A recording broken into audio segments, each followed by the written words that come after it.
Gas ഒന്നും ഇല്ലല്ലോടോ. ഇന്നലെ രാത്രി 12 മണിക്ക് തുടങ്ങി ഓട്ടോ. തൊണ്ട നനയ്ക്കുന്നത് ഇപ്പോഴാ. എന്തുവാടാ നോക്കുന്നത്? തന്റെയൊക്കെ രക്ഷയ്ക്ക് വേണ്ടിയാ ഞങ്ങൾ ഈ ഓടുന്നത്. ആ ഓർമ്മ വേണം. ഒരു വീട്ട് വീടിഞ്ഞിട്. ഇത് എങ്ങനെയാണോ കത്തിക്കുന്നത്? തീപ്പട്ടി ഇടറോ?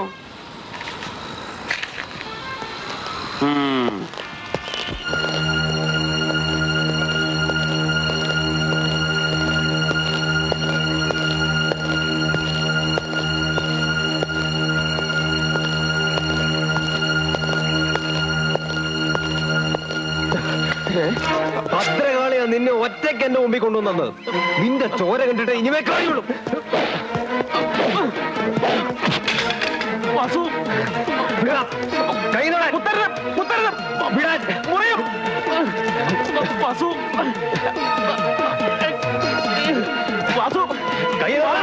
വാള് വെച്ച് കളിക്കരുത്. വിടാനാ പറഞ്ഞത്.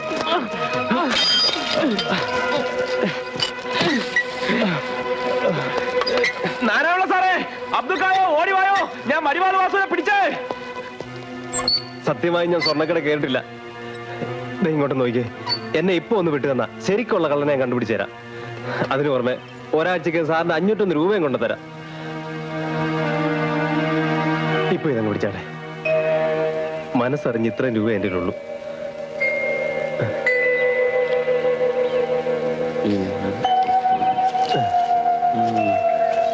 വളതാ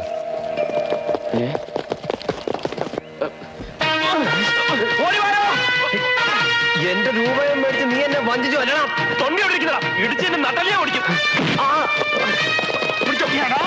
നീ ഞങ്ങളിട്ട് ഓടിച്ച് അല്ലെങ്കിൽ പോര് നടങ്ങോട്ട് നട.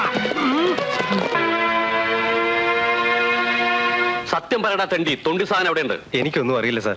സ്വപ്നത്തിൽ പോലും ഞാൻ വിചാരിക്കാത്ത കാര്യത്തിന് എന്നെ പിടിച്ചോണ്ട് വന്നിരിക്കുന്നത്. എന്റെ കയ്യിലുണ്ടായിരുന്ന കാശ് വേല പിടിച്ചു മേടിച്ചു. ആണുങ്ങളെ കുറിച്ച് അവാദം പറയുന്ന ഒറ്റ തൊഴിയാമച്ചെന്ന 1 മാസം കഴിഞ്ഞ നീ മൂത്തൊഴിക്കൂ. Bloody rascal. ഇവനെ കൊണ്ട് ഞാൻ പറയിപ്പിക്കാം. ഇവനെ അകത്തത്.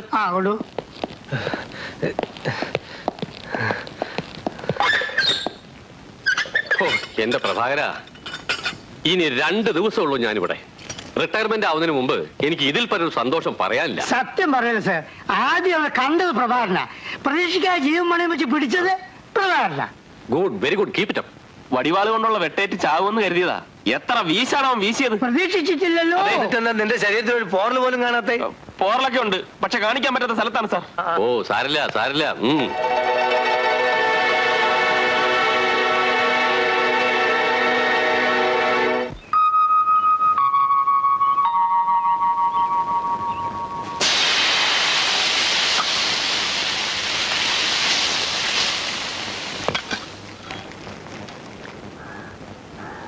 ഇത്തിരി ചമ്മന്തി കൂടി ഒഴിച്ച മോളെ. മതി. 5 രൂപയാ തേങ്ങയ്ക്ക് വില. ഇക്കണക്കിന് തേങ്ങ അരച്ച് കൂട്ടാൻ എങ്ങനെ വെക്കും? തൊട്ട് കൂട്ടാനാ ചമ്മന്തി, അല്ല കോരി കുടിക്കാനല്ല. അത് കൊണ്ടുപോയാ മതി. ഒരു ദോശ എടുത്ത മോളെ അങ്ങോട്ട് തന്നെ. അവിടെ നിന്ന് എഴുന്നേക്കുന്നുണ്ടോ? ഇനി 3 4 ദോശ ബാക്കിയുള്ളൂ. എന്റെ ചെറുക്കൻ എപ്പോഴാ കയറി വരുന്നോന്ന് അറിയാൻ മേല. നിന്റെ തന്ത ആധാര എഴുത്തുകാരൻ കിട്ടിപ്പണികളുടെ വകയല്ല ഞാൻ തിന്നത്. ഞാൻ സൃഷ്ടിച്ച് എന്റെ മോൻ സമ്പാദിച്ചതാ. അയ്യടാ എന്റെ മോൻ. ദേ എന്നെ കൊണ്ട് മറ്റേ ഭാഷ പറയിക്കരുത് കേട്ടാ. റിട്ടയർ ആയ എല്ലാ പോലീസുകാർക്കും ഉണ്ടല്ലോ പെൻഷൻ, നിങ്ങൾക്ക് അതുണ്ടോ? ദേ ഒരു കാര്യം ഞാൻ പറയാം, ഭക്ഷണം കഴിക്കുമ്പോ ആവശ്യമില്ലാത്ത കാര്യം സംസാരിച്ചിട്ടുണ്ടെങ്കിൽ ഞാൻ വിട്ടിട്ട് എഴുന്നേറ്റ് പോകും. വളരെ സന്തോഷം. അങ്ങനെ നീ സന്തോഷിക്കില്ലേ? എന്റെ അമ്മ ഒന്ന് പതുക്കെ. ചേച്ചി ചേട്ടന് വരുന്നു. അയ്യോ, അവര് വരുന്നുണ്ടോ? മോളെ എന്തിനാ കരയുന്നേ? മോള് വല്ലാതെ ക്ഷീണിച്ചു പോയല്ലോ. എങ്ങനെ ക്ഷീണിക്കാതിരിക്കും? അതിന് വയറ് നിറച്ച് ലാക്ടോജൻ പോലും കൊടുക്കാൻ എനിക്ക് ശേഷിയില്ല. എന്ന് പറഞ്ഞ ഒരു ബിസ്ക്കറ്റ് കടയിൽ നിന്ന് കിട്ടുന്ന വരുമാനം കൊണ്ട് വേണം 3 പേരുടെ ചെലവ് ചെയ്യാൻ. കൊച്ചിനാണ് ഈ അസുഖം മാറിയിട്ട് സമയമില്ല. പ്രഭാകരൻ എവിടെ? ഇന്നലെ കാലത്ത് വീട് വിട്ട് ഇറങ്ങിയതാ, പിന്നെ പൊടി പോലും കണ്ടിട്ടില്ല. പോലീസല്ലേ, പല പരിപാടിയും കാണും. അളിയന് നല്ല വരുമാനമല്ലേ? എനിക്ക് തരുന്ന കാര്യത്തിന് മാത്രമേ കണക്കുള്ളൂ. നിനക്ക് തരാനുള്ളതൊക്കെ നീ നേരത്തെ കണക്ക് പറഞ്ഞ് മേടിച്ചില്ലേ? ഒരു കടയിട്ട് തരുന്ന കാര്യമാണോ ഇത്ര പൊക്കി പിടിച്ചോണ്ട് വരുന്നത്? ദേ പിന്നെ ഒരു കാര്യമുണ്ട്, നിങ്ങളുടെ വയറ് തന്നെ നിങ്ങളുടെ മോക്കും കിട്ടിയിരിക്കുന്നത്. അതൊന്നും 3 നേരം നിറയ്ക്കാൻ ഞാൻ പെടുന്ന പാട് എനിക്കല്ലേ അറിയൂ. എന്തിനാ ഇങ്ങനെ നാണം കെട്ട് ജീവിക്കുന്നേ? ഇനി നീ ഈ പറയണത് അവൻ കേട്ട അവൻ നിന്റെ മക്കിട്ട് കയറും. അവനോടല്ല നിങ്ങളോടാ. അത് ശരി, എന്നോടാ. ദുഷ്ടന്റെ കൂടെ പറഞ്ഞയച്ച് നിങ്ങൾ എന്റെ ജീവിതം തൊലച്ചു. ഭാരം ഇറക്കാൻ വേണ്ടി പൊന്നണിച്ച് ചെയ്ത പണിയാ. ഞാൻ ചെയ്ത പണിയാണോ? എവിടെ പോയി കിടന്നടാ ഇതുവരെ? അരി സാധനങ്ങൾ തീർന്നെന്ന് പറഞ്ഞില്ലേ ഞാൻ നിന്നെ അയച്ചത്? ഇന്നലെ രാത്രി 12:30 വരെ നീ അരി കൊണ്ടുവരുമെന്ന് പറഞ്ഞ് ഞാൻ വെറുതെ നോക്കിയിരുന്നു. രാത്രിയിൽ എനിക്ക് ഡ്യൂട്ടി ഉണ്ടായിരുന്നു, പിന്നെ ഒരു കള്ളന്റെ പിന്നാലെ പോയി. കഴിക്കാൻ വല്ലതും ഉണ്ട് എടുത്തു പോയി, വിശന്ന് പ്രാണം പോകുന്നു. വരൂ.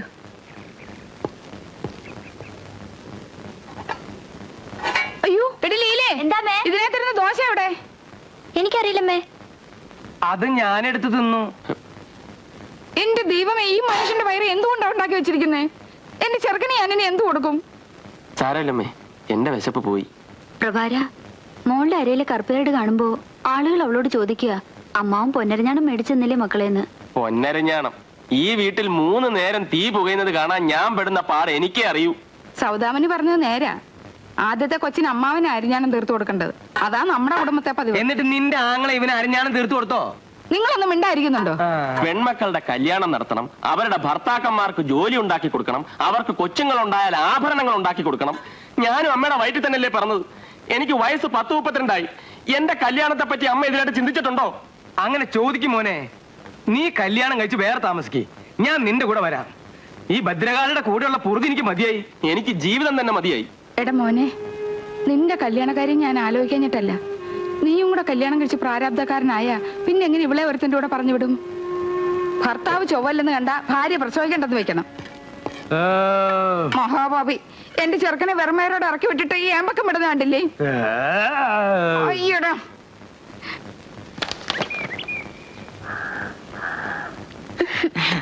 ചുമ്മാതിരിക്കുന്ന നല്ല ചേട്ടാ. എന്റെ ജാനമ്മേ, നീ തൊടുമ്പം കുളിപ്പിക്കുകയാണെങ്കിൽ എനിക്ക് എന്തൊക്കെയോ തോന്നും.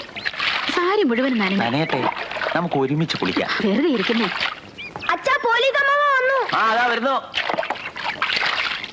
നിന്റെ അച്ഛൻ എന്നെ കടയിൽ പോയില്ലേ? ഇന്ന് ശനിയാഴ്ചയില്ലേ, അച്ഛൻ തേച്ചു കുളിക്കുന്ന ദിവസാ. 10 മണിക്കല്ലേ കട തുറക്കൂ. ഞാൻ ആ കാര്യം അങ്ങ് മറന്നുപോയി. നിങ്ങൾ കാപ്പൂടിയൊക്കെ കഴിഞ്ഞു? ഞാൻ മാത്രമേ കഴിച്ചുള്ളൂ. എന്താ രാവിലെ തന്നെ? ആ, ഒരുമിച്ചുള്ള കുളിയായിരുന്നു. എനിക്ക് വല്ലാതെ വിശക്കുന്നു, എന്തേലും കഴിക്കാൻ വേണം. നല്ല പുട്ടും പയറും ഉണ്ട്. ജാനമ്മേ, എടുത്തു വെക്ക്.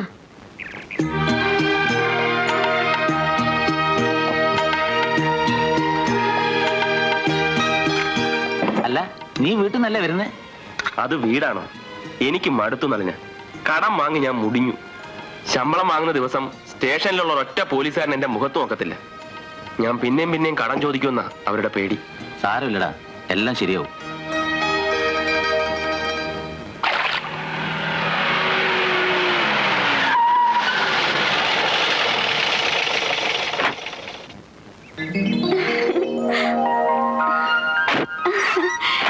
നീ വരുന്നു അറിഞ്ഞപ്പോ എനിക്കുണ്ടായ ഒരു thrill. The whole day has come back.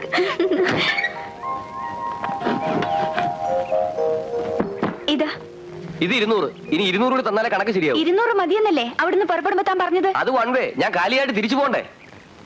Luggage തുടർന്ന് എന്റെ കാശ് തന്നിട്ട്. നോക്ക്, പ്രശ്നം ഗുരുതരമാണെന്നാ തോന്നുന്നു. ഒന്ന് മുട്ടി നോക്കാം, വല്ലതും തടഞ്ഞാലോ? പെണ്ണുങ്ങളുടെ എന്തോ ആവാന്നാണോ? ലഗേജ് തുടരുന്നാ പറഞ്ഞേ. നമ്മളിത് കുറെ കണ്ടതാ. സമയം കളയാ, കാശ് എടുക്ക, എനിക്ക് വേറെ ഓട്ടം ഉണ്ട്. എന്താ പ്രശ്നം? സാർ എന്നെ ഒന്ന് സഹായിക്കണം. 200 രൂപ സമ്മതിച്ചാ ഞാൻ കാറിൽ കയറിയത്. ഇവിടെ വന്നപ്പോ അയാൾ 400 രൂപ വേണമെന്ന് പറയുന്നു. ഇത് എവിടുത്തെ ന്യായ? ലഗേജ് തരില്ലത്രേ. എന്താണോ സാർ ഇതിൽ ഇടപെടണ്ട. പക്ഷെ എനിക്ക് ഇതിൽ ഇടപെട്ടേ പറ്റൂ. കാരണം ഈ തൊപ്പി തലയിൽ കയറിപ്പോയില്ലേ? പെണ്ണുങ്ങടുത്ത് മേക്കിട്ട് കയറാ പോടോ. ആഹാ, താൻ പോവില്ലേ? എന്നാ സ്റ്റേഷനിൽ ചെന്ന് കണക്ക് തീർക്കാം. എന്താ എന്റെ നമ്പർ? KLD 9031. KLD 9031. എവിടോ തന്റെ ലൈസൻസ് ബുക്കും? ഇത് കുറെ കഷ്ടമാണ്. ഒരു കഷ്ടമില്ല, പോടോ. വളരെ നന്ദിയുണ്ട്. എന്താ സാറിന്റെ പേര്? പ്രഭാകരൻ കെ. വെറും കോൺസ്റ്റബിൾ ആണെന്ന് വിചാരിക്കണ്ട, സബ് ഇൻസ്പെക്ടർക്ക് പോലും പേടിയാ. ഇവിടെ പ്രഭാകരൻ നല്ല പേരാ, അതുകൊണ്ട് തന്നെ കളവും പിടിച്ചു പറയും കുറവാ. പരിചയപ്പെട്ടതിൽ വളരെ സന്തോഷം. ഹലോ, ഇതാണോ നിങ്ങളുടെ മര്യാദ? 200 രൂപയുടെ ലാഭം ഒരു നന്ദി വാക്കിൽ ഒതുക്കാവുന്നതാണോ? ഞാനെന്താ ചെയ്യേണ്ടത്? ഒരു 50 റുപ്പീസ് എടുക്കണം. ക്ഷമിക്കണം, വാങ്ങില്ലെന്ന് കരുതി. ഇക്കാലത്ത് വാങ്ങുന്നവനാണ് മാന്യൻ.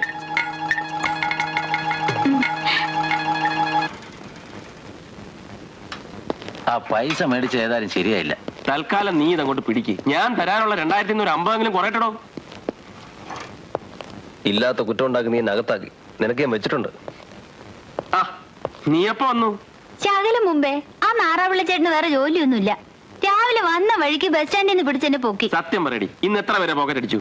സത്യമോ ചേട്ടാ ഞാൻ പറഞ്ഞത്? ഒന്നും ചെയ്യാൻ സമയം കിട്ടിയില്ലെന്നേ. എന്താടി വിളിച്ചത്? കൊച്ചേട്ടനോ? എടീ, നിന്റെ ഈ കൊഞ്ചലും കൊച്ചേട്ടനും കൂടിയൊക്കെ എന്നെ പോലെ പ്രായമുള്ളവരടുത്ത് മതി. അവൻ കൊച്ചനാ, വെറുതെ ചീത്തയാക്കരുത് കേട്ടാ. ഞാൻ അവളെ ചോദ്യം ചെയ്യായിരുന്നു. ആ ചോദ്യം ചെയ്തൊക്കെ പിന്നെ നമുക്ക് വേറൊരു കാര്യം ആലോചിക്കാനുണ്ട്. ഇനി ഞാൻ പറഞ്ഞോട്ടെ സാർ. ഇനി നമുക്ക് വിഷയത്തിലേക്ക് കിടക്കാം. നമ്മുടെ ബഹുമാനപ്പെട്ട കുര്യാക്കോ സാറ് ഈ വരുന്ന 23-ാം തീയതി ജോലിയിൽ നിന്ന് പിരിയാണ്. നമുക്ക് അദ്ദേഹത്തിന് ഒരു സെൻഡ് ഓഫ് കൊടുക്കണം. പരിപാടി ഉഗ്രമാക്കണം. കാര്യമായിട്ടൊരു പിരിവ് നടത്താം. അല്ല നിർത്തിക്കാളാ, നീ പിരിച്ചോടത്തോളം മതി. നീ എന്റെ ഷെയർ കടം പറയാതെ തന്നാ മതി. പ്രഭാകരനോട് എനിക്കൊരു കാര്യം പറയാനുണ്ട്. നീ എനിക്ക് തരാനുള്ള പൈസ അത് എന്നെ ഒഴിവാക്കി. കാരണം അതെനിക്ക് കിട്ടില്ലെന്നറിയാം. പക്ഷെ കുര്യാക്കോസ് സാറിന്റെ കാര്യം വലിയ കഷ്ടത്തിലാ. നീ അയാൾക്ക് കൊടുക്കാനുള്ള 135 രൂപ അയാൾ ഇവിടുന്ന് പോകുന്നതിന് മുമ്പ് കൊടുത്താൽ വലിയ ഉപകാരം. ഇതുപോലെ നമുക്ക് കിട്ടാനുള്ള റിട്ടയർമെന്റ് സമയത്തൊക്കെ ആയിരിക്കും കിട്ടുക. കടത്തിന്റെ കാര്യം പറയാനല്ല നമ്മൾ ഇവിടെ കൂടിയിരിക്കുന്നത്. കുര്യാക്കോ സാറിന്റെ സെൻഡ് ഓഫ് പരിപാടിയെ കുറിച്ച് ആലോചിക്കാനാണ്. പ്രിയപ്പെട്ട സുഹൃത്തുക്കളെ, കഴിഞ്ഞ 3 വർഷക്കാലം ഈ നാട്ടിൽ നിയമത്തിന്റെ പ്രകാശം പരത്തിയിരുന്ന ആ ദീപമിതാ പൊലിയുന്നു. ഇല്ല, പൊലിഞ്ഞിട്ടില്ല. നമ്മോട് വിട പറയുകയാണ്. ധീരനും ശൂരനും പരാക്രമിയുമായ നമ്മുടെ കുര്യാക്കോസ് സാറിനെ പോഴ്ത്താൻ പറ്റിയ വാക്കുകൾ എന്റെ മലയാള ഭാഷ നിന്റെ കണ്ടുവരില്ലല്ലോ.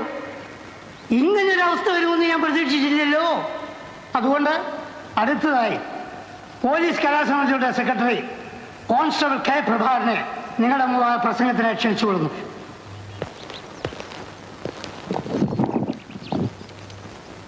ബഹുമാനപ്പെട്ട കുര്യാക്കോ സാർ, അങ്ങിരുന്ന് ആ കസേരയിൽ ഇരിക്കാൻ കഴിവുള്ള അർഹതയുള്ള ഒരാൾ ഇനി ഉണ്ടാകുമോ സംശയമാണ്.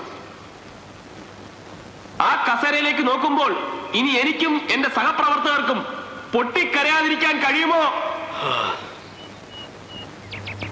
എനിക്ക് കൂടുതലൊന്നും പറയാൻ കഴിയുന്നില്ല. അടുത്തായി PC അബ്ദുള്ള പ്രസംഗിക്കും. പ്രിയ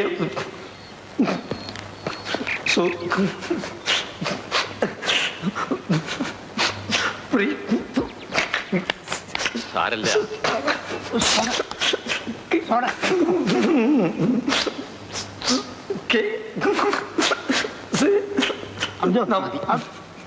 നമസ്കാരം. അങ്ങോട്ടും കൂടി കടുപ്പിക്കോ. മറുപടി പ്രസംഗത്തിനായി നമ്മുടെ കുര്യാക്കോസ് സാറിനെ ക്ഷണിച്ചോളൂ.